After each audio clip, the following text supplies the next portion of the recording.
परमात्मा को पाने तथा उसका वास्तविक लाभ प्राप्त करने के लिए पवित्र बाइबल में प्रमाण है कि प्रभु ने मनुष्य को अपना ही स्वरूप बनाया। 6 दिन में सृष्टि रचकर 7वें दिन विश्राम किया। कुरान शरीफ में प्रमाण है कि हजरत मोहम्मद को खुदा स्वयं कह रहे हैं कि मैंने तुम्हें उस परमात्मा की महिमा बताने के लिए भेजा है।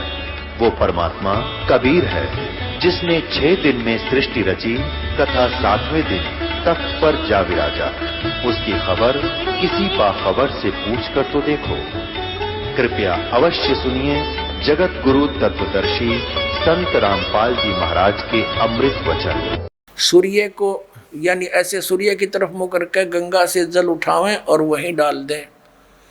कबीर साहब बढ़कर उसमें गंगा में घुटनों पानी में और ऐसे नौकरन लगे गंगा के जल को पटरी पर फेंक रहे पूरी स्पीड तक। अब वो सारे पंडित जी अपना काम छोड़ के कबीर साहब की ओर देखने लगे। कहने लगे वो कबीर ये क्या कर रहा तू? कबीर जी बोले आप क्या कर रहे हो? मैंने ना पूछा, तुम क्यों पूछ रहे हो मेरे से? पहले आप बताओ आप क्या कर रहे हो? कि हम अपने पितरों को स्वर्ग में जल भेज रहे हैं। ये हम यहाँ जल डाल रहे हैं ना, ऐसे मंत्र बोलकर ऐसे सूर्य की तरफ मुकर के, ये वहाँ स्वर्ग में हमारे भूखे प्यासे पितरों को जल प्राप्त होगा। परमात्मा बोला मैंने एक बगीची लगा रखी अपनी झोपड़ी के आगे और मैं उस बगीची को सींच रहा हूँ। फिर मंडके करड़े हो गए। तो वो कहने लगे रे भोले आदमी इतनी दूर कैसे जाएगा जल? ये तो यहीं पड़ा है। वो तेरी झोपड़ी के आगे बगीची जो छोटी सी लगा रखी वो कैसे सिंचाई होगी इससे? कि 1 लाखों किलोमीटर दूर मील दूर तुम्हारे पितरों को स्वर्ग में ये पानी मिल सकता है, तो ये 2 किलोमीटर पर क्या दिक्कत आएगी इसको? तो उनकी चौंध टूट गई। पंडित जिया ने फिर अपना गलती स्वीकार की, मालिक की शरण ग्रहण करी। अपने आत्माओं वही यहाँ ये सिस्टम है। देखो अब देखो इनके आगे फिर मार्कंडेय पुराण हम पढ़ रहे हैं 92 पृष्ठ पे 92 पे। उससे वृक्ष योनि में पड़े हुए पितर तृप्त होते हैं। अच्छा वृक्ष तो है इतना बड़ा और पानी निचोड़ा कपड़े का उड़ा गंगा के किनारे, बताओ वृक्ष कैसे तृप्त होगा? उसमें तो बाल्टी भर गिरनी पड़ेंगी। तो किसी मूर्ख बना रखे देखो। और नहाने पर अपने शरीर से जो जल के कण इस पृथ्वी पर गिरते हैं उनसे उन पितरों की तृप्ति होती है जो देव भाव को प्राप्त हो रहे हैं। देखो इनकी अकल। कहते हैं नहाने के बाद जो छींटे छाटे पृथ्वी पर पड़ते हैं ना, वो जो देवता बन गए उन पितरों की तृप्ति होती है। वो टट्टू देवता बन गए जब इससे पानी तो छकेंगे उड़ा हुआ है। तरह अकल बना मार रखी मारी। देखो इन तरह देखो नहाने पर अपने शरीर से जल के कण इस पृथ्वी पर गिरते हैं ना, उनसे उन पितरों की तृप्ति होती है जो देव भाव को प्राप्त हुए हैं, जो देवता बन रहे हैं। और पिंडों के उठाने से वो पिंड भरवाते हैं, अन्न के कण पृथ्वी पर गिरते हैं ना, उनसे पशु पक्षी योनियों में पड़े हुए पितरों की तृप्ति होती है। बता वो पशु योनि में की भैंस बन कर खड़ी होगी, उनकी वह माई या दादी ताई काकी हैं, और उड़ा वह कण गिरे पृथ्वी पर कीता है। वह भैंस तो उड़े एक टोकरा ने भूस खावा डेली, एक कण तक क्यों कर छिकेगी वह है तेरा कैसे भैया। देखिए से मूर्ख बना रखा। कुल में बालक जो श्राद्ध कर्म योग्य होकर संस्कार से वंचित रह गए, यानी बचपन में मर गए, श्राद्ध करे नहीं, तो वे बिखरे हुए अन्न और समार्जन के जल को ग्रहण करते हैं। ब्राह्मण लोग भोजन करने के बाद हाथ मुँह धोते हैं और चरणों का प्रक्षालन करते हैं, तो उस जल से भी अनन्य पितरों की तृप्ति होती है। बेटा उत्तम विधि से श्राद्ध करने वाले पुरुषों के अन्य पितर यदि दूसरी योनियों में चले गए हों तो भी श्राद्ध से उन्हें बड़ी तृप्ति होती है। अनन्य उपार्जित धन से जो श्राद्ध किया जाता है उससे चंडाल आदि योनि में पड़े पितर तृप्त होते हैं। अब जो भूत प्रेत पितर कितने वृक्ष बन गए, कोई भैंस बना खड़ा है, कितने कोई काटड़ा बन रहा है, इनों के वो भी तृप्त होंगे। वो थोड़े छक्के 2-2 दड़ी खाओ एक कब जब पेट भरे। एक बार आदरणीय गरीबदास साहिब जी गांव छुड़ानी में हुए, जिनको परमात्मा मिले थे और सचखंड ले जाकर वापस छोड़ा था। उन्होंने फिर ये ज्ञान दिया। एक उनका शिष्य था किसान, और वो गरीबदास साहिब जी के पास बहुत समय बैठता था, प्रतिदिन सत्संग सुनता था, दिन में विचार सुनते रहते थे, बैठ जाते थे। तो वो एक दिन नहीं आया। गरीबदास जी ने पूछा, भाई कल क्यों नहीं आया? अगले दिन जब वो पहुंचा, उसने बताया कि महाराज जी कल मेरी माँ का श्राद्ध था और हमारे गुरुजी वो पंडित जी आए थे, उन्होंने श्राद्ध श्रुत निकाला, उसमें सारा दिन बिजी रहा मैं। कहा अच्छा भाई। फिर कहने लगा जी कल भी नहीं आन पाऊंगा मैं। पर गरीबदास जी ने पूछा कल क्या बात है? कि कल मेरे पिताजी का श्राद्ध है। अच्छा। परमात्मा पहले भी बहुत समझाते थे गरीबदास साहिब जी, लेकिन हमारी बुद्धि इतना काम नहीं करती, हम संसार के व्यवहार को घड़ा महत्व तो देते हैं। तो गरीबदास जी ने कहा भी एक काम करना बेटा, जब तेरे पिता का श्राद्ध निकाल ले तुम्हारे वो ब्राह्मण जी, उसके बाद 2 व्यक्तियों का खाना ले आना यहाँ पर। अब उस व्यक्ति ने सोचा गुरुजी अपने लिए मंगाते होंगे। जब उनके गुरुजी ने सारा काम कर लिया, तैयारी उसने सब लगा दिया, भोग भाग कौवे काव्य छका दिए, तो बाद में बचे हुए 2 मनुष्यों का खाना लेकर के वो गरीबदास जी के मकान में आ गया। गरीबदास जी भी गृहस्थी थे, बाल बच्चेदार थे, किसान थे, लेकिन परमात्मा से परिचित हो चुके थे, तत्व ज्ञान से परिचित थे। उनका खेत था, उस भगत का ही खेत था, उसमें एक जोड़ी थी, छोटा सा तालाब जिसको लेट बोले, और व्यक्ति लेकर आ गया 2 मनुष्यों का भोजन। गरीबदास जी कहने लगे आजा मेरे पीछे पीछे। अब उस व्यक्ति ने सोचा खेतों में कोई साधु संत आए होंगे, इनसे मिलने आते रहते हैं। वहां जाकर उस लेट से, उस जोहड़ से 1 किलोमीटर दूर उस खेतों में जो तालाब होते थे छोटे छोटे, पशुओं के पानी के लिए उसमें स्टोर कर लेते थे जल, तो उसके चारों तरफ झुंड खड़े हो जाते थे, झाड़ बोझड़े कांटेदार झाड़ियों के गुच्छे से बन जाते थे। उससे 200 फुट दूरी पर बैठ गए गरीबदास जी भी, और लड़का व्यक्ति बैठा लिया और वहां कहा, आवाज लगाई उसकी माता और पिता का नाम लेकर, और उनसे कहा कि आ जाओ तुम्हारा पुत्र भोजन लाया। उसमें से एक गीदड़ और गीदड़ी निकल कर आए और वहां आकर खड़े हो गए, और लीला थी गरीबदास साहिब जी की, और कहा बेटा ये तेरी माँ, ये तेरा बाबू, ये तेरा पिताजी, इन्हें खिला भोजन। वो दर दिया खोल कर उसने। अब वो छक गए दोनों, 1 मिनट खा गए फटाफट और खा कर भाग गए। अब गरीबदास जी बोले कि तुम्हारे गुरुजी क्या कह रहे थे कि 1 दिन के भोजन खिलाने से और 1 वर्ष तक तुम्हारे पिताजी पितर जो जिस भी योनि में है वो तृप्त रहेंगे। अखां जी ऐसे कह रहे थे, ये दोनों भूखे मरे थे, देखा गए सारे ने, और भोगते भी ला के आए हो तुम्हें। अखां जी उस दिन पीछे कान पकड़ दिया कि जी बाढ़ में जाओ, या ये तो बकवाद है सारी। तो छोड़ दी सारी वो लोकवेद और दंत कथा, मनमाना आचरण उस प्यारी आत्मा ने। तो पुण्यात्माओं, परमात्मा कहा करते थे कि तुम 1 दिन तो आहार करा देते हो, मान लीजिए तुम्हारी बात बड़ी करें, और तुम्हारे पिताजी या माताजी जब जीवित थे दिन में 2-2 बार तो पक्का रोटी खाते थे। अरे 300 तुम कहो 1 दिन के खाने से 364 दिन कोई जरूरत नहीं, ये कोई संभव बात है तुम्हारी? 1 दिन तुमने भोग लगा दिया, 364 दिन क्या खाएंगे वो? मान लीजिए तुम्हारे पिता काग बन गए, कौवे, तो रोज भोग ला दो उनका, 2 रोटी तोड़ के ऊपर रोज फेंक दो ताकि उनका पेट भरा रहे। 301 दिन ये फंड करने से कोई फायदा नहीं।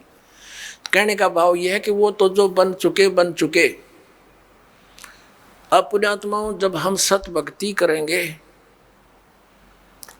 और इस साधना के करने से आपके जो पितृ भूत प्रेत आदि बने हुए हैं, और चाहे वो किसी योनि में है, ये पितृ वाली सिस्टम में, तो उनकी भी मोक्ष हो जाएगा आपकी भक्ति करने से। अपनात्माओं, ये सत्कर मान लेना। ये दास आपको समय अनुसार सब क्रियाएं बताएगा। इन एडवांस करने से आप अपना कर्म बिगाड़ बैठोगे। आप अपनी भक्ति करते रहो और समय आने पर ये सब आपके पितर वगैरह भी इस साधना से ही इनकी मुक्ति हो जाएगी। अब क्या होता है, जैसे इन्हीं पुराणों में लिखा है कि 1000 ब्राह्मण भोजन कर रहे हों। जैसे इन्होंने पितरों की और भूतों की श्राद्ध की वो विधि बता रखी है। पितरों के लिए भोजन कराओ ब्राह्मणों को तो ऑड नंबर में हो, 2 जैसे 1, 3, 7 यानी 5, 7 ऐसे हों, और बाकी इवन नंबर में हो, ऐसी संख्या में जमाने चाहिए। और विष्णु पुराण में लिखा है कि 1000 ब्राह्मण जिमते हों, भोजन कर रहे हों, और उनके सामने एक योगी माने भगत, सच्चा भगत, सत्साधक, सत साधना करने वाला परम अक्षर परमात्मा का जो साधक है वो वास्तव में भगत योगी होता है। योगी का अर्थ ये नहीं ये पेट का पानी हला के दिखा दे और आसन उसन कर रहा हो ना, ये योगी नहीं। ये तो एक वो है अपनी, समझ लो ये प्राकृतिक चिकित्सक कह सकते हैं, वो योगी है। योगी का अर्थ होता है भक्त, परमात्मा से मिलने की जो कोशिश कर रहा है वो योगी है, भक्त यानी सच्चा साधक। ये देखिएगा श्री विष्णु पुराण गीता प्रेस गोरखपुर से प्रकाशित है। इसके अनुवादक हैं मुनीलाल गुप्त। ये गीता प्रेस गोरखपुर से प्रकाशित है। ये है अध्याय 16 और तृतीय अंश और पृष्ठ नंबर 213 पर। यहाँ पर लिखा है, हे राजन, श्राद्ध करने वाले पुरुष से विश्व देवगण, पितृगण, मातामह और कुटुंबी जन सभी संतुष्ट रहते हैं। हे भूपाल, पितृगण का आधार चंद्रमा है और चंद्रमा का आधार योग है, भक्ति, और इसलिए श्राद्ध में योगी जन को नियुक्त करना अति उत्तम है, यानी सत साधक को। हे राजन, यदि श्राद्ध भोजी एक सहस यानी 1000 ब्राह्मणों के सम्मुख एक योगी भी हो तो वह यजमान के सहित उन सब का उद्धार कर देता है, यानी ब्राह्मणों का भी और उनका यजमान का भी, सबका उद्धार कर देता है। पितरों की तो बात छोड़े। अब पुण्यात्माओं, यहाँ पर आप सब योगी हैं और जो भक्त आपके यहाँ दान करता है वो आपको जमा रहा है, तो आपके पितरों का तो वही उद्धार हो जाएगा। ये सत्कर मान लियो। ये इतना गजब का मार्ग है। जो सत्य है वो तो इन्होंने ग्रहण की नहीं, इन्होंने असत्य ग्रहण कर ली। पुण्यात्माओं, जैसे वेद आपने रुचि ऋषि की कथा में देख लिया मार्कंडेय पुराण में कि वेद में इसको अविद्या कहा है, कर्म कांड को, और पितर भी मानते हैं क्योंकि वह भी ब्राह्मण थे, ऋषि थे। अरे वो नो कहें हमारी दुर्गति हो जाएगी जय दूसरा आदमी निकालेगा। अब जैसे एक श्रद्धालु कहता है कि जैसे हमारे पिताजी दिखाई दे जा और वो कहें बेटा श्राद्ध निकाल दे, तो हम क्यों नहीं निकालेंगे, निकालना तो पड़ेगा। कोई बात है या? अपनात्माओं, उसका तरीका है। जैसे किसी का बालक और कुएं में गिर गया, उसका वो तो चिल्ला रहा है डूब गया डूब गया, उसका क्या इलाज है? गिल्ले डूब जा, डांक मार दे, छलांग लगा दे, वो भी मरे गिल्ले। उसकी विधि है उसको भी बचाने की। पहले रस्सी बांधे एक ऊपर मजबूत सी, उसको नीचे डालो, उसको पकड़ कर जार, उसने भी काट के लिया। तो ये पितर दिखाई दे जा ऐसे कोई है तो उसका गेल नहीं डूबे, उस श्राद्ध न नहीं करे, वो तो कुएं में छलांग लगाने वाली बात होगी, गिल्ले मर गया। उसके लिए ये रस्सा है जो दास आपको देगा। ये सत भक्ति करो, इस तरह ये दान धर्म करो, और उन पितरा का भी सब कहेंगे उद्धार अपने आप होता चलेगा। ये आपने पढ़ भी लिया, क्योंकि सत साधक ये भक्त हैं। या लाखों योगी जी में एक महीने के अंदर आकर के और फिर वो एक कह के जमान में इतना लाभ बता रहे। तो ये तत्व ज्ञान और शास्त्र अनुकूल साधना, इससे आपका भी कल्याण और आपके पितरों का भी। अब जैसे आप जी ने अभी सुना कि वेद में इसको मूर्खा की साधना बताई है, तो बिल्कुल ठीक है। तो वेद क्या है? ये परमात्मा का विधान है, ये परमात्मा का आदेश है। और जो हमारे पुराणों में जो लिखा है वो पितरों का या ब्रह्मा जी का या किसी तरह से मंदालसा या कौन थी बता, इससे की बात ने साची मान ली, सब ने इसी तरह करने लगे। और या किसी अन्य ऋषि का दिया हुआ आदेश है, इसका पालन हमने नहीं करना। जैसे एक समय एक व्यक्ति की दोस्ती दरोगा से थी, थानेदार से, SHO से, और उस व्यक्ति का जो साथी था पड़ोसी उसको बहुत दुखी कर रहा था। उसने अपने मित्र दरोगा जी से कहा कि भाई दरोगा जी, ऐसे ऐसे मेरा पड़ोस में है, साथ वाला मकान में, बहुत परेशान करता है, सारा कुछ कह लिया, पंचायत भी कर ली, नहीं मान रहा, क्या करूं? अब दरोगा जी ने कहा उसका मार लट सर, मैं माफ देख लूंगा। दरोगा जी के आदेश न लेकर उसकी आज्ञा का पालन कर दिया। उसने ये सोच कर आप संभाल लेगा, उस अपने पड़ोसी के साथ झगड़ा ठान लिया, लट्ठम लट्ठा हो गया, उसका सर में लठ लग गया, वो मर गया पड़ोसी। अब वो SHO वहाँ का प्रभारी था, वो लाया, उसी को पकड़कर हवालात में दे दिया, सजाए मौत होगी उसकी। अब राजा का विधान था किसी का लठ मारेगा और मर गया तो उसकी सजा होगी मौत, और वो विधान तोड़ दिया उस व्यक्ति ने। अपने मित्र एक अधिकारी की आज्ञा का पालन कर लिया, जिससे राजा का विधान टूट गया, वो दंडित हुआ। इसी प्रकार इन पुराणों में लिखा हुआ जो आदेश है, ये दरोगा जी का समझ लो इन पुराणों में। और वेदों में संविधान समझो भगवान का संविधान अगर तोड़ दिया इन दरोगा जी के कहने होते, पुराणों के या इन नकली धर्म गुरुओं के कहने से, इन शास्त्र विरुद्ध साधना कराने वाले आचार्य और शंकराचार्यों के आदेश से हमने ये क्रिया कर ली, तो हम दंडित होंगे, हम पितर ही बनेंगे, यानी मौत की सजा मौत की मिलेगी। तो ऐसी गलती हम तो ना करें भाई, और करियो भी मत। एक जीवित उदाहरण दास आपको देता है।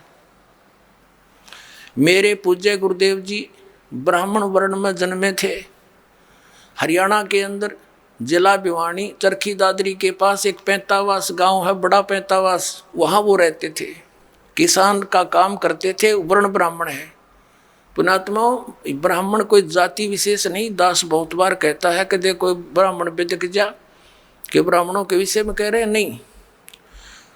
और वो खेतों में, मेरे जो गुरुदेव थे ब्राह्मण वर्ण में जन्म था उनका, खेतों में गौवें चरा रहे थे अपने खेतों में।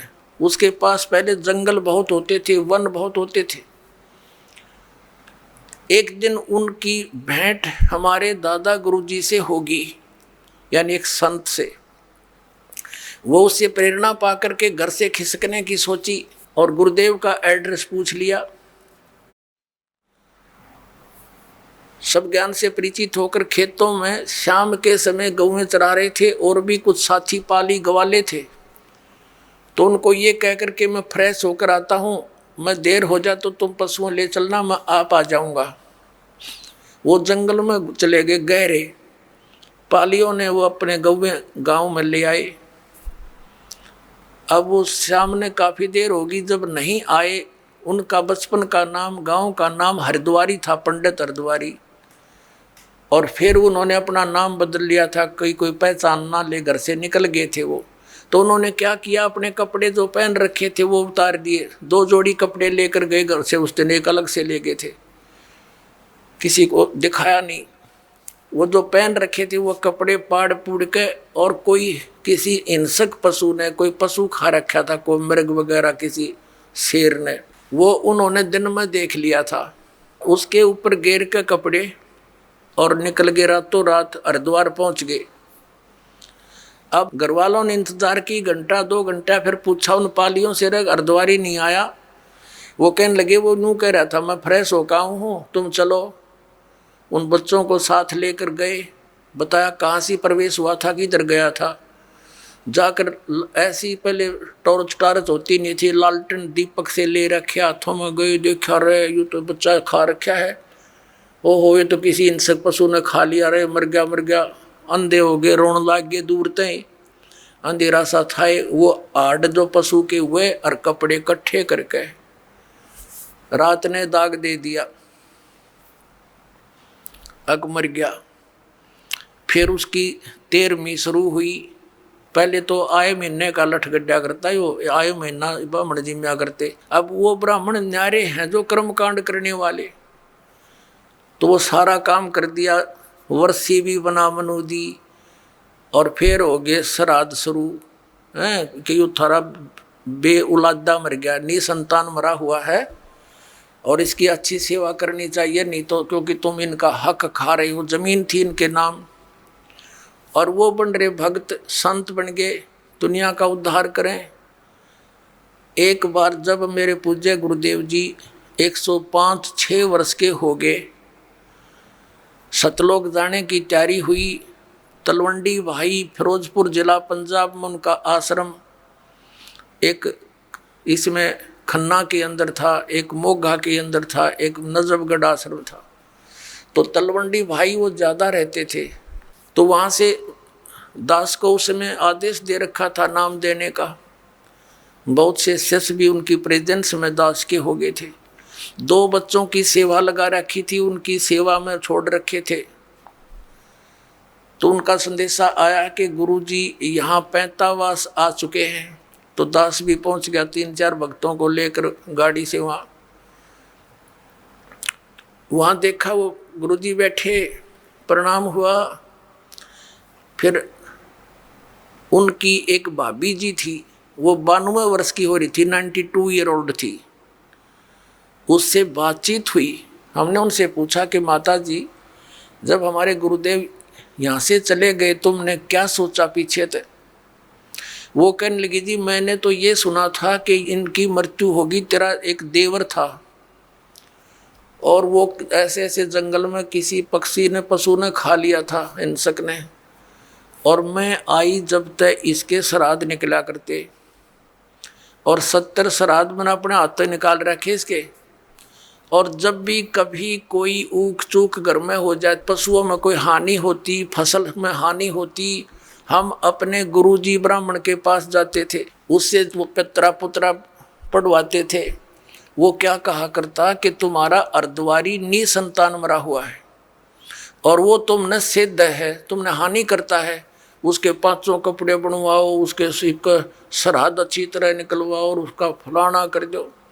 वो जो कुछ भी कहता वो सारा करते हम, और फिर भी यूँ कहता इनका ठीक से श्राद्ध नहीं, अगली बार मैं करूँगा अच्छी तरह। 70 तो श्राद्ध करवा दिया, यूँ बैठा न्यू का न्यू। अब मैं कहने लगा माता जी देखो गीता जी में मना कर रखा है 9 अध्याय के 25वें श्लोक में कि भूत पूजनीय भूत बनेंगे, पितर पूजनीय पितर बनेंगे, ये पूजा नहीं करनी चाहिए। अरे यो आपके सामने जीवित उदाहरण रहा, ये मूर्ख बना रहे थे आपको। और वो साधना को वो कोई सच्ची बात थी इन लोगों की। ये तो ईब तो अब तो छोड़ देना इसको। ने बोली ना भाई, या तो पुरानी लाग है, नो के छूटे है, बाढ़ में पड़ो फिर भी ना छूटे, तो हद कर दी भाई। आँखों देख रही है, आपसे कह रही है कि मैंने इसके 70 श्राद्ध निकाल लिए, पिंड भी भरवा लिए, न बोलो पितर बन गया ये। हमायूं पितर नहीं हो सबका, ये तो उद्धार करने वाले महापुरुष बन गए, लाखों लोगों का उद्धार कर दिया। इस नृत्यों इनके श्राद्ध निकालो, इन मूर्खों को पालन लग रही। तो पुण्यात्माओं, परमात्मा कहा करते पर भी लेन जात है दुनिया, हमारा ज्ञान किने न सुनिया। ये वहाँ धक्के खाने जाओ तीर्थों पर, वहाँ पता नहीं कहाँ कहाँ, हमारा ज्ञान किसी ने नहीं सुना। अपने आत्माओं ये तीर्थ कैसे बने? जैसे अमरनाथ है, अब जैसे अमरनाथ धाम है, ये कैसे बना? पार्वती माता को भगवान शंकर जी ने उस स्थान पर एक सूखे वृक्ष के नीचे एकांत स्थान देखकर ये मंत्र दिया था, प्रथम मंत्र जो दास आपको देता है। इसको मोक्ष मंत्र बोलते हैं। ये जितना मोक्ष कर सकता है। तो पार्वती जी को जहाँ वो उपदेश ग्रहण प्राप्त हुआ, शंकर भगवान ने वो मंत्र उनको दिया, ये अमर मंत्र, तो उनके लिए, उस पार्वती माता के लिए वो अमर धाम है, आप और हमारे लिए नहीं। अब जैसे ये तीर्थ और ये अमर धाम कैसे, जैसे आप जिसको यहाँ बरवाला में ये मंत्र मिला उसके लिए तो ये बरवाला है अमर धाम, और यहाँ बरवाला में ये दास हो नहीं और यहाँ कोई भी नहीं हो और यूँ खाली पड़ा हुआ आश्रम। अब जैसे किसी ने क्रोथा आश्रम में नाम लिया था, उसके लिए क्रोथा है आश्रम अमरधाम, अमरनाथ। अब वहाँ कोई भी को नहीं, ये दास यहाँ पर बैठा तो उस क्रोथा में माथा टेकने तो लाभ बना हुआ है। ये तो इस दास के वचन यहाँ सुनेंगे, सत्संग सुनेंगे, आशीर्वाद पाओगे तो यहीं लाभ होगा उसे। तो अमरधाम जो है वो एक आदरणीय स्मारक तो है कि यहाँ पर ऐसी घटना घटी थी, लेकिन आपके लिए वहाँ जाने से कोई लाभ नहीं होगा। आपको तो वैसा ही संत खोजना पड़ेगा जिसके पास वो अमर मंत्र हो, और वो अमर मंत्र आपको चाहे बरवाड़ा की गली में मिल जाए दास, और वहाँ उपदेश प्राप्त हो गया तो वही आपके लिए अमरनाथ है। उस मंत्र से मोक्ष होगा, उस स्थान से नहीं। अपने आत्माओं जैसे तीर्थ कैसे बने, इसमें बहुत से प्रमाण हैं कि एक ऋषि था, उसने वहाँ बैठ कर साधना की और उसने मोक्ष प्राप्त किया। अपने आत्माओं जैसे एक हमाम दस्ता होता है सामग्री कुटन का, दवाई दुई कुटन का, लोहे का मुसल सा वो 1.5 फुट का, और 2 फुट का, वो 1.5 फुट का, 1 फुट का ऊंचा, 9 इंच चौड़ा होता है। वो किसी का पड़ोसी ने मांग लिया और उसने उसमें कुछ सामग्री गुट्टी अवन की, और वो वापस दे गया मांझ धो के कति साफ करके, उनको लौटा गया जिसका था। उनको रात्रि के समय जब वो सोने लगे तो महक आ रही थी। उन्होंने देखा ये महक कहाँ से आ रही है, देखते देखते देखा ये तो इस हमाम दस्ते में से आ रही है। तो उन्हें देखा हो इसको तो पड़ोसी ले गया था मांग के, उसने कोई सामग्री कूटी है। अपने आत्मा उसने सारी सामग्री निकाल ली, कति साफ करके वापस लौटा दिया, और फिर भी महक आ रही है। वो सामग्री जो उसमें कुटी थी वो अलग वस्तु है, तो वो महक जो उसके अंदर आवे थी थोड़ी बहुत हमाम दस्ते में एक दिन के बाद खत्म होगी। अब ये तीर्थ एक हमाम दस्ता समझो, और जैसे उस ऋषि ने उसमें सामग्री कूटी, यानी वो साधना वहाँ बैठ कर की, वो सारी कमाई लेकर अपने उस धाम को चला गया जहाँ उसने उस साधना से जाना था। वो तीर्थ तो एक हमाम दस्ता है, उड़े 1-2 महीने 1-2 साल उसमें महक सी आवे, क्योंकि जहाँ संत ने साधना की होती है कुछ देर राहत मिलती है, लेकिन वो सामग्री वाला काम नहीं हो सकता। अब जैसे वो इतनी सामग्री कूटनी पड़ेगी उसमें महक अच्छी रोज लेने के लिए, यानी सत्य साधना आप कहीं बैठ कर लो जैसे उस ऋषि ने की। आप अपने घर पे करोगे, आपके लिए वो तीर्थ आपका घर है, ना कि वो स्थान जहाँ पर किसी अन्य ने साधना की। वहाँ देखने जाने से हमें क्या लाभ होगा। जैसे ये दास पहले नगर नगर में सत्संग करने लगा, तो जहाँ किसी ने सत्संग सुना, उपदेश ले लिया, और वहाँ हम भट्ठी बना करके खीर बनाते, हलवा बनाते, सब्जी बनाते थे, और वहाँ से हम अगले शहर में चले गए। और फिर कोई व्यक्ति ये बताने किसी को साथ लेकर जावे कि देखो यहाँ रामपाल का सत्संग हुआ था, यहाँ खीर बनी थी, यहाँ हलवा बना था, यहाँ बैठकर खावे थे। बुआ ना तो रामपाल वहाँ पर ना, वहाँ पर खीर ना हलवा, वो तो सूखी भट्ठी दिखानी है। हलवा और रामपाल जहाँ मिलेगा उड़े माल मिलेगा भाई। इसी प्रकार समझ लो इन तीर्थों और व्रतों को। तो ये सतलोक आश्रम आपके लिए उन सब धामों और तीर्थों का काम करेगा। यहाँ हो, अपना कल्याण करवाओ। बोलो सतगुरुदेव।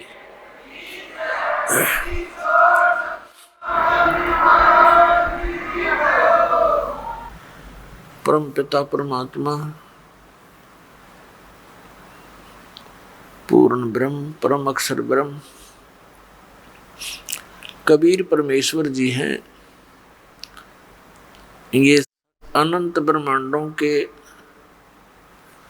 उत्पादक हैं, ये सब के सृजनहार हैं। परमात्मा की खोज में आत्मा उसी दिन से लग गई जिस दिन से ये इस काल के जाल में फंसी थी, क्योंकि जो सुख इस आत्मा को सतलोक के अंदर था, यहाँ इस काल के लोक के किसी कोने में नहीं है। उस सुख की खोज करते करते ये महास्वर्ग में भी पहुंच गई, जिसको यहाँ का सबसे सुप्रीम यानी सबसे श्रेष्ठ सुख में सथल बताते हैं। वहां भी वो सुख नहीं है, वहां भी ऐसे ही आग लगी है जैसे इस पृथ्वी पर है।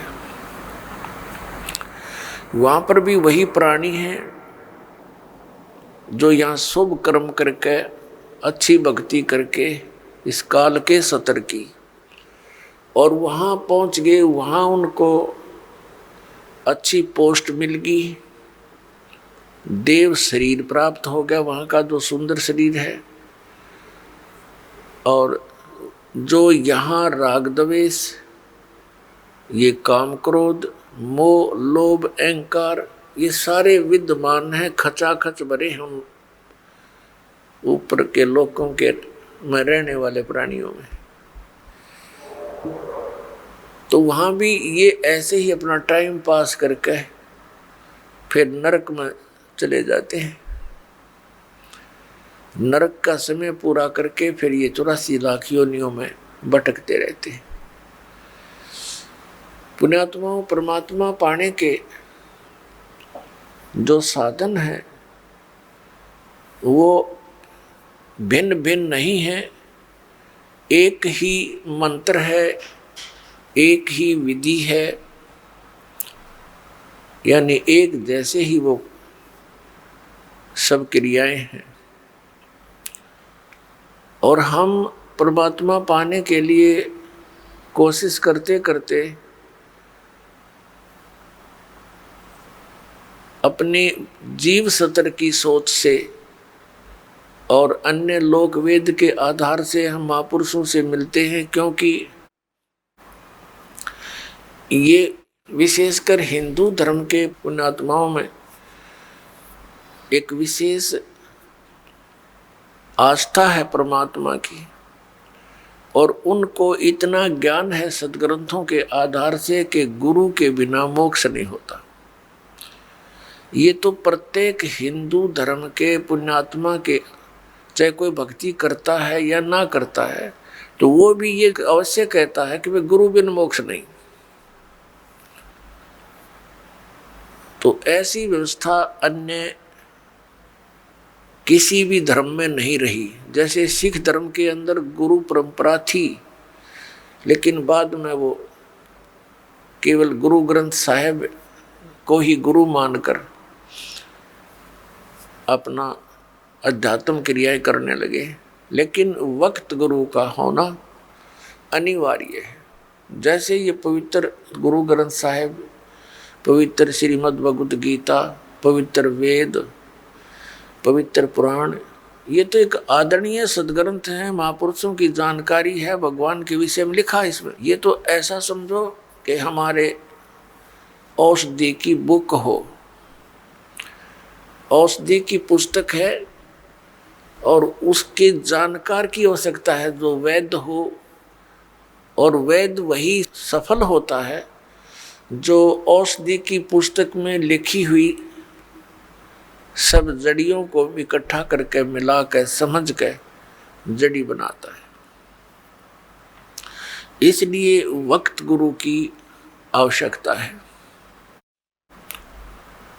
तो पुण्यात्माओं, इस धारणा के अनुसार इस आवश्यकता की पूर्ति के लिए ये प्राणी गुरुओं के पास जाने लगे। अब श्रद्धालु को कोई ज्ञान नहीं होता, क्योंकि वो तो जिज्ञासु होता है। जैसा भी उसके गुरुजी साधना करने को कहते हैं वो समर्पित होता है, वैसे ही करता है। तो पुण्यात्मा सभी भक्ति भी कर रहे हैं और बुराइयां ज्यों की तो बढ़ रही है। काम, क्रोध, लोभ, मोह, अहंकार, इसमें किसी के अंदर भी कमी नहीं बनी। इसका कारण क्या है कि पूर्ण संत ना मिलने से तो कभी भी ये शांति इस समाज में, इस लोक में नहीं हो सकती। 600 वर्ष पहले परमात्मा आए थे, स्वयं एक संत की भूमिका करके चले गए और साथ में एक जुल्हे का कार्य भी किया करते थे, ये प्रमाणित करने के लिए कि वही परमात्मा पाने के लिए, क्योंकि उसमें भ्रम फैला हुआ था कि ब्राह्मण वर्ग ही भक्ति के अधिकारी हैं। बाकियों को तो इन्होंने ऐसे लगा दिया था, श्राद्ध श्रुद्ध निकालन खातिर क्रियाओं में उलझा दिया था और विशेषकर यही माना जाता था कि ब्राह्मण ऋषि महर्षि घर त्याग कर चला गया जो व्यक्ति वही परमात्मा पा सकता है, या घना बड़ा सेठ धन दान करता हो। तो परमात्मा ने सब शंकाओं का निवारण करने के लिए एक शूद्र जाति में रहना पड़ा है। उसमें छुआछात चरम सीमा पर थी, अत्यधिक छुआछात थी। ब्राह्मण लोग शूद्रों को निकट भी नहीं आने देते थे, दूर से बात करते थे। और उस समय परमात्मा एक दुल्हा जाति के अंदर रहे। वैसे तो उनका जन्म नहीं हुआ था, सतलोक से आए थे, सहशरीर आए थे। एक नवजात शिशु का रूप धारण किया था कमल के फूल पर, बाहर एक सरोवर के अंदर।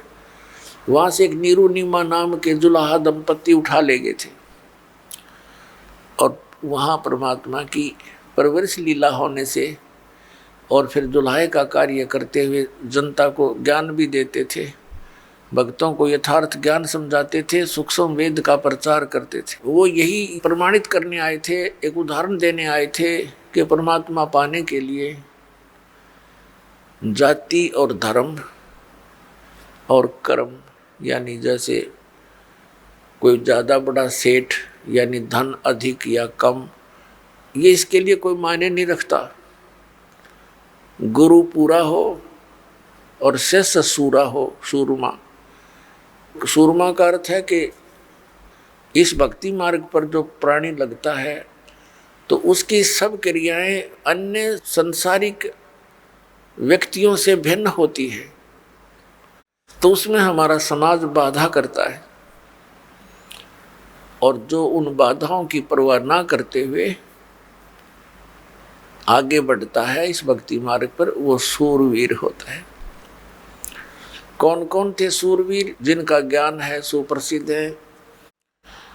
दरु थे सूरवीर, प्रहलाद थे सूरवीर, और मीराबाई थी सूरवीर, और स्वयं परमात्मा तो वो मालिक थे ही थे, वो तो सूरवीरों के सूरवीर और सब भगवानों के भगवान कबीर परमेश्वर जी।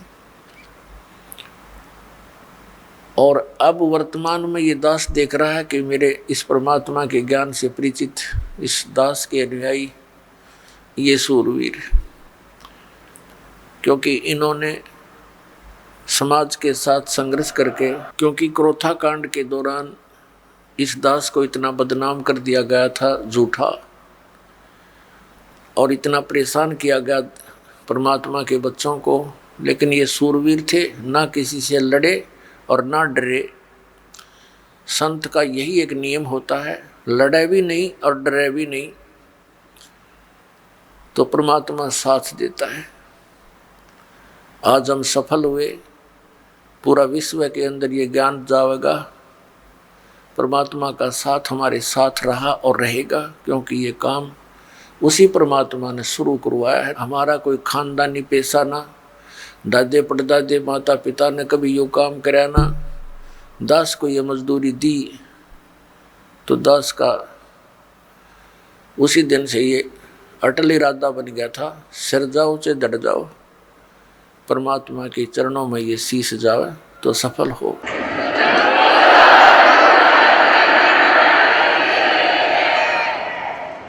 तो पुण्यात्मा, आप जी का सौभाग्य है कि काल के दूतों ने परमात्मा के इस अनमोल धन को पाताल में डाल रखा था, यानी ये समझ लो कूड़े के ढेर में घना नीचे दबा रखा था। अब दास पे कृपा हुई, रजा मालिक कबीर भगवान का साथ दास के साथ है, तो अब ये धन आपके रूबरू हो पाया है। इतने संघर्ष के बाद सन 1994 में दास को परमात्मा ने आदेश दिया था, गुरुदेव ने, दीक्षा उपदेश और सत्संग करने का। और आज सन 2012 हो गया, लगभग 18 वर्ष हो गए संघर्ष करते ने। -0 से भक्ति को ऊपर उभारा है परमात्मा कबीर जी की दया से। बिल्कुल नामो निशान नहीं था, ना भगवान का ना भक्ति का। परमात्मा के लिए तरफ सभी रहे थे। जैसे ये दास पहले हनुमान पुजारी था और मंगलवार का व्रत रखता था। सालासर एक मंदिर है हनुमान जी का, और उसमें इसी बूढ़ी सी मूर्ति रख रखी है। ये भगवान, अब हंसी आती है अपने कर्मों पे। काली सी मूर्ति में बना दी किसी ने, फिर देखा देखी जान लग गए, वहाँ धक्के खाया करते हम। बता, काल ने ऐसा जुल्म करवा रखा है।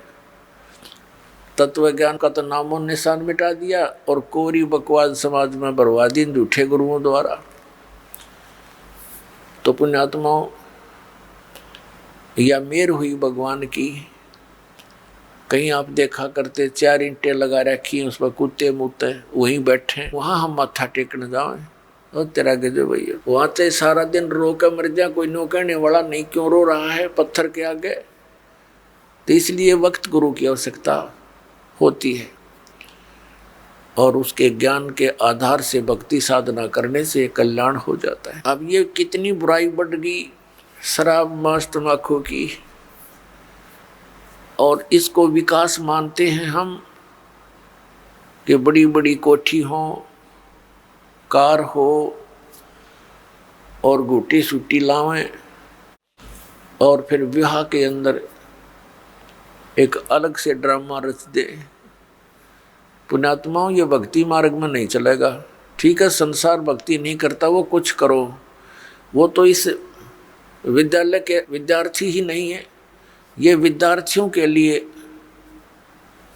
लागू है कि ना बीड़ी पीवे, ना तम्बाकू प्रयोग करे किसी भी तरीके से, ना मांस खावे और ना शराब प्रयोग करे, और न ही ये ड्रामेबाजी करे, ना जन्मदिन मनाना, ना कोई ऐसे ब्याह के अंदर बकवाद करनी। सिंपल ब्याह करो बच्चों, आप भगत बन कर देखो कितना आनंद आएगा। देखो लोग दिखावा ड्रामा कितना कर ले, इसका अंत नहीं। शुरुआत हमने देखी, किसी ने 1100 रुपये दान के दे दिए, सारा गांव में चर्चा हुआ करती। फिर 2100 दे दिए एक ने, वो फेल हो गया। फिर एक ने 5100 दे दिए, वो फिर 21 वाला फेल हो गया। फिर एक ने 11,000 दे दिए अपनी लड़की के दान में, और एक मोटरसाइकिल दे दी, फिर कार दे दी। तो ये एक बकवाद है बेमतलब की।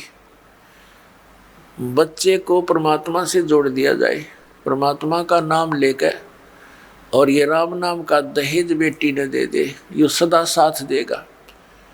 एक टाइम हमने कुछ दे भी दिया बच्चे को, कितने दिन उससे वो गुजारा कर सकती है। और फिर गरीब की बेटी अमीर की बेटी को देखकर मायूस हो जाती है, उसको ना जाने कितना दुख होता है। तो इस तरह की ये बकवादें हमने समाज से ख़त्म करनी पड़ेंगी, खासकर भगत समाज को तो इसमें अग्रसर होना ही पड़ेगा। इस दास के संघर्ष में आपने सहयोग देना पड़ेगा। ये बिल्कुल गलत है, भक्ति बाधक है। जिसके 2-3 लड़की हो जाती, नींद आराम हो जाती है उस माता पिता की, और लड़की इसी कारण से हमारे लिए बोझ बन गई। एक इतना गौ जैसी आत्मा होती है बेटी की, हमने खूब देखा है। बेटा और बेटी रोटी खा रही हैं, माता पिता कोई बोलता है बेटे को एक वो काम कर, वैसे भी कहा ये काम करिए, बेटा तो कहेगा को नहीं करता, और बेटी रोटी खा रही होगी ना, खाना छोड़कर उठ कर चल पड़ेगी, उस काम को करके आओगी। अब ये हमें बोझ क्यों बनाई? अपने ड्रामाबाजी से, अपनी बकवादों से, दहेज के कारण। तो इस प्रकार हमने इस हर तरह की जो बुराई हमारे समाज में घर कर गई, इसको भी आपने गहराई से सोच कर, एक मर्यादा के उद्देश्य से नहीं कि मैंने कह दिया आपने शुरू कर दिया, नहीं, ये नियम ना समझना, ये आवश्यकता समझना, इस भक्ति मार्ग में बाधक समझना, इन नियमों को तोड़ देना। तो इस प्रकार से भक्ति हमारी अधिक होएगी। फिर पुण्यात्मा, हमने परमात्मा पाने के लिए जो भी कुछ आदेश होता है गुरु जी का, वो करना ही चाहिए, क्योंकि गुरुदेव को मालूम होता है, वो मास्टर होता है इस मार्ग का। और विद्यार्थी, और जैसे डॉक्टर के पास जाता मरीज, तो सही डॉक्टर होगा तो वो काटे की बात करा करे और सही दवाई देगा, उसमें जो भी मर्यादा यानी परहेज बताए जा, तो उस रोगी को आजीवन करने पड़ते हैं, तभी वो सफल होता है, रोग नाश होता है। तो हमारे जन्म मृत्यु का दीर्घ रोग लगा हुआ है, इसका नाश इस दास के बताए मार्ग से होगा। दास वही मार्ग बता रहा है जो परमात्मा ने स्वयं आकर के बताया था। ये गॉड गिवन है, ये किसी की लोक वेद नहीं है, किसी आम व्यक्ति का बताया हुआ ज्ञान नहीं। और यही प्रमाण हमारे सदग्रंथों में है, जिन सदग्रंथों को हम सिरोधार्य मानते रहे। तो फिर भक्ति में देर नहीं लगेगी, आपको विश्वास होने में देरी हो रही है कि ये दास जो भक्ति बता रहा है वो सही है, श्रेष्ठ है, शास्त्र अनुकूल है। ये प्रमाण करने के लिए कि ये भक्ति सही है, और भगवान कबीर, परमेश्वर परम पूज्य कबीर जी हैं जो जुल्हा रूप में, धानक रूप में बनारस में आए थे, ये प्रमाणित करने के लिए ये ढेर सारे आपको प्रमाण दिखाने पड़ते हैं। और कुछ दिनों के बाद फिर ये आवश्यकता नहीं पड़ेगी इन प्रमाणों की, क्योंकि आप एक दूसरे को बताओगे कि ऐसा है, फिर ये एकदम सबको स्वीकार्य हो जाएगा। अभी तक तो किसी ने देखे नहीं, खोल के वेद देखी ना, गीता पढ़ी थी, समझी नहीं गीता जी में क्या लिखा है, पुराणों में क्या लिखा है, हम पढ़ते थे लेकिन समझ नहीं सके। अब हम समझन जोगे हो गए, अरीब खूब देखेंगे, कति दृढ़ होकर कहेंगे कि सचमुच कबीर इज गॉड, कबीर परमात्मा है, और यही भक्ति सही है, यही मंत्र श्रेष्ठ है, और सब बकवाद है।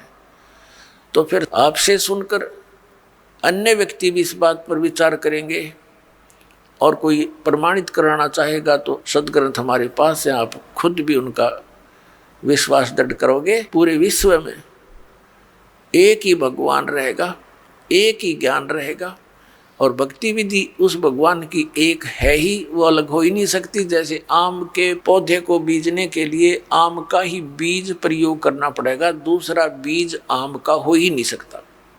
तो परमात्मा पाने के लिए जो मंत्र है, इनके अतिरिक्त कोई साधना है ही नहीं। बाकी तो बबूल के बीज अलग हैं, अन्य साधनाएं जो सिद्धियां प्राप्त करने की हैं वो अलग वस्तु है, उसकी हमें जरूरत नहीं। तो पुण्यात्मा, सबसे पहले हमने गुरु की आवश्यकता होती है। गुरु बिन माला फेरते, गुरु बिन देते दान, गुरु बिन दोनों निष्फल हैं, चाहे पूछो वेद पुराण। गुरु बड़े गोविंद से मन में देख विचार, हरि सुमरे वो रह गए, गुरु सुमरे होए पार। अब परमात्मा कहते हैं गुरु गोविंद दोनों खड़े, काके लागू पाए, बलिहारी गुरु अपना, जिन गोविंद दियो मिलोय। 7 द्वीप 9 खंड में गुरु से बड़ा ना कोई, करता करे न कर सके, गुरु करे सो होवे। सतगुरु के उपदेश का लाया एक विचार, जय सतगुरु मिलते नहीं, जाते नरक द्वार। नरक द्वार में दूत सब करते खेचा तान, उनसे कभू ना छूटते, फिर फिरते चारों खानी। 4 खानी में भरमते, कबहू ना लगते पार, सो फेरा सब मिट गया, मेरे सतगुरु के उपकार। सात समुद्र की मसी करूं, लेखनी करूं बन राय, धरती का कागज करूं, गुरु गुण लिख्यो न जाए।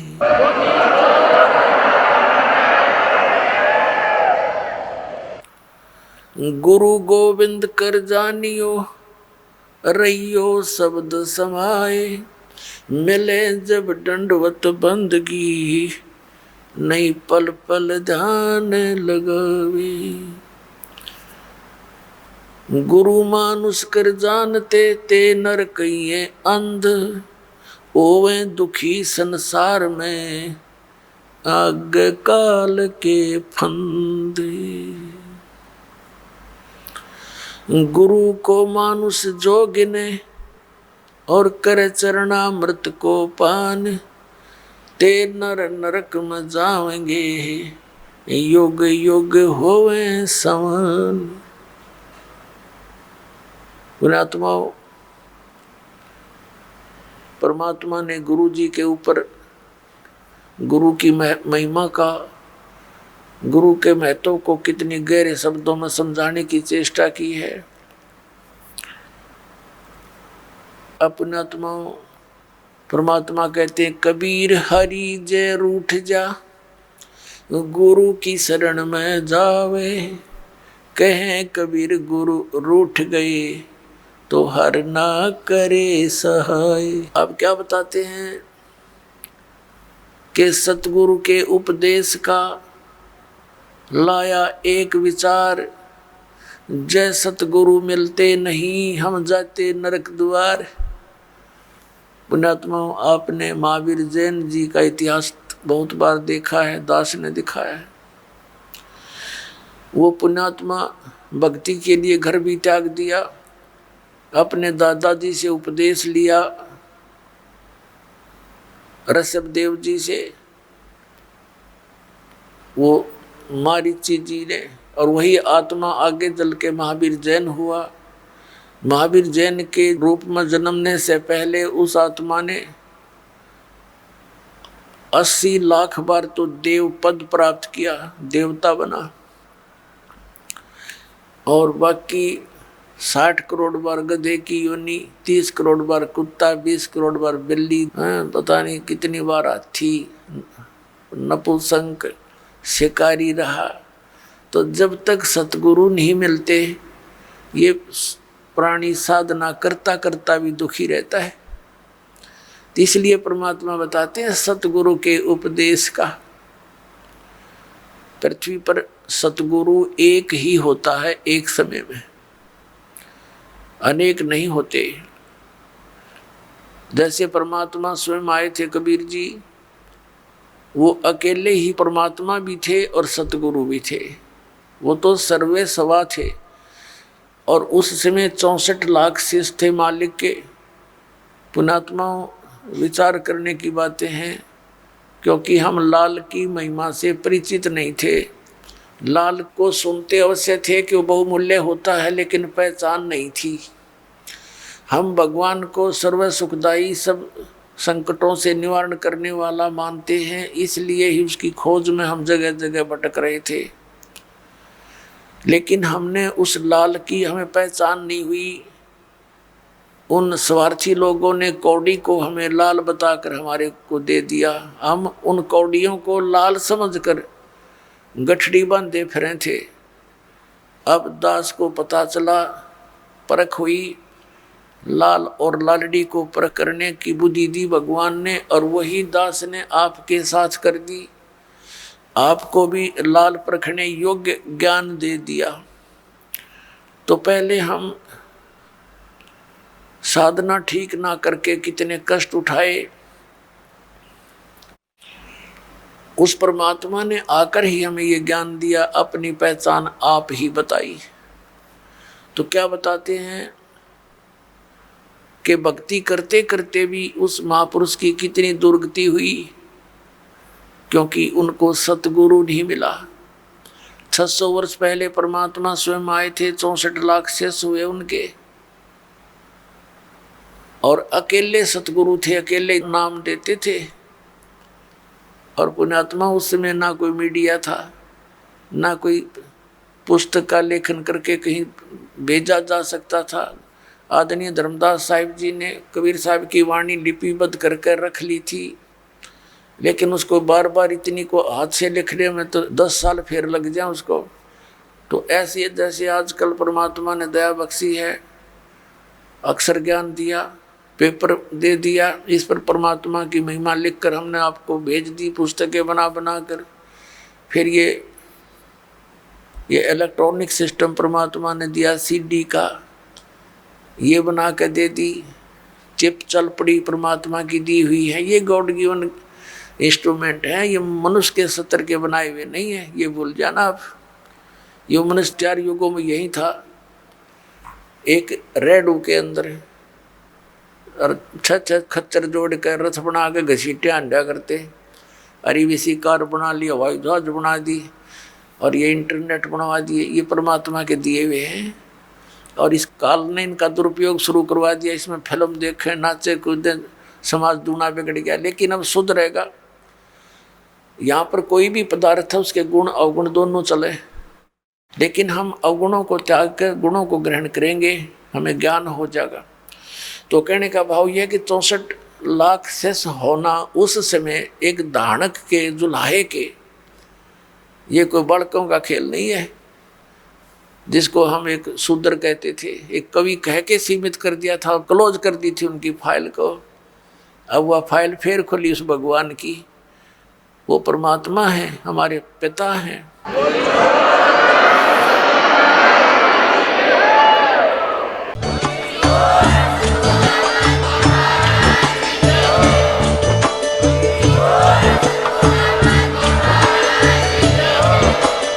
आप सुन रहे थे जगत गुरु तत्वदर्शी संत रामपाल जी महाराज जी के मंगल प्रवचन। अधिक जानकारी के लिए विजिट कीजिए हमारी वेबसाइट www.jagatgururampalji.org। संत रामपाल जी महाराज जी के शुभ आशीर्वाद से पूरे विश्व भर में 500 से भी ज्यादा नाम दीक्षा केंद्र हैं, जिन पर संत रामपाल जी महाराज जी द्वारा ऑनलाइन निःशुल्क नाम दीक्षा दी जा रही है। अपने नजदीकी नाम दीक्षा केंद्र का पता करने के लिए संपर्क करें 8222880541।